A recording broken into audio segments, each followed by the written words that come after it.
ओम श्री लक्ष्मी नारायण जी नमः। सुख सागर 11वां स्कंद 28वां अध्याय।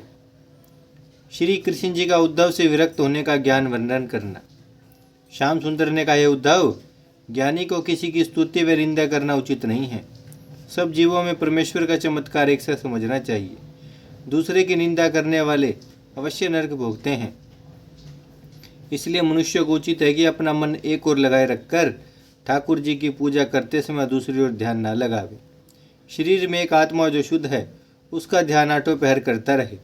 इस बात का मन में विश्वास रखे कि नारायण जी की माया के गुणों को साथ लेकर सब संसार उत्पन्न, पालन व नाश करते हैं।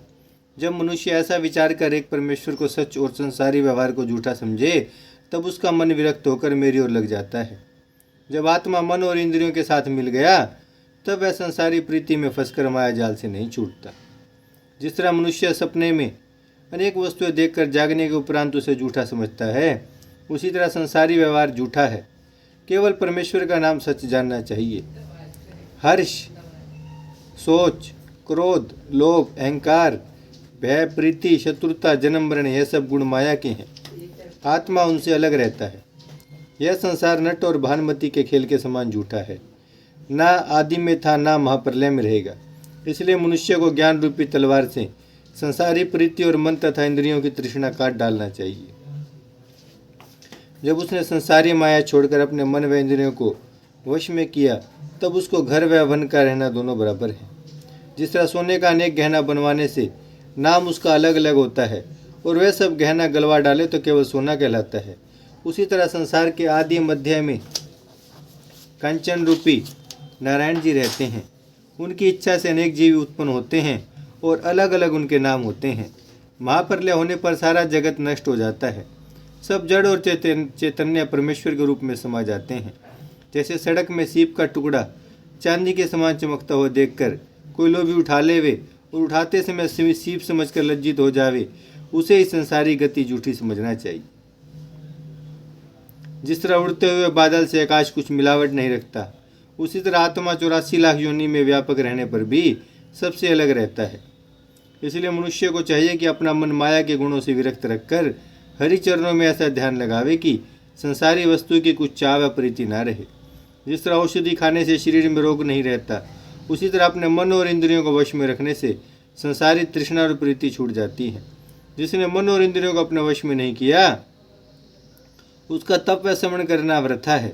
जब मनुष्य का मन परमेश्वर के ध्यान में लीन हो गया तब उसे अपने शरीर व संसार की प्रीति नहीं रहती। इसलिए मनुष्य चलते फिरते, सोते जागते, खाते पीते आठों पैर अपना मन नारायण जी की ओर लगाए रहे। जिस तरह सूर्य निकलने से रात का अंधेरा दूर हो जाता है, उसी तरह मेरी भक्ति करने से अज्ञान नहीं रहता। योग व तप भंग होने से जल्दी गति नहीं होती। मेरे भक्त से कुछ अपराध भी हो जाता है तो दूसरे जन्म में उसका उद्धार कर देता हूँ। आत्मा शरीर में रहने से सब इंद्रियों को चलने फिरने में बोलने की समर्थ्य रहती है। जितने देवता अपना प्रकाश इंद्रियों में रखते हैं उन देवताओं को भी वही आत्मा समर्थ्य देकर उनसे अलग रहता है। इसलिए ज्ञानी और योगियों को चाहिए कि आत्मा की ओर ध्यान लगाकर संसारी माया व मोह में ना फंसें। ऐसे मनुष्यों पर पिछले जन्म में धर्म करने से कोई दुख भी पड़ जाता है तो मैं उनका कष्ट निवारण कर देता हूँ। ये मेरा वचन सच्चा मानकर नाश होने वाले शरीर से प्रीति रखना और इंद्रियों को सुख देना उचित नहीं है। ओम श्री लक्ष्मी नारायण जी नमः।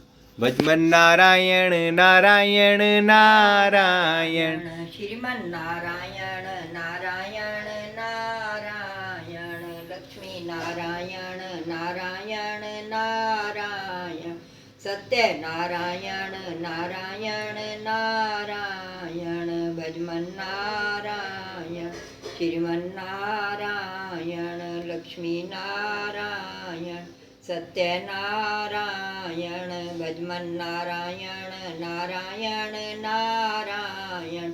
भागवत महापुराण की जय, लक्ष्मी नारायण भगवान की जय, गौ माता की जय, गंगा मैया की जय, धरती माता की जय, शिव परिवार की जय। हर हर महादेव, हर हर महादेव, हर हर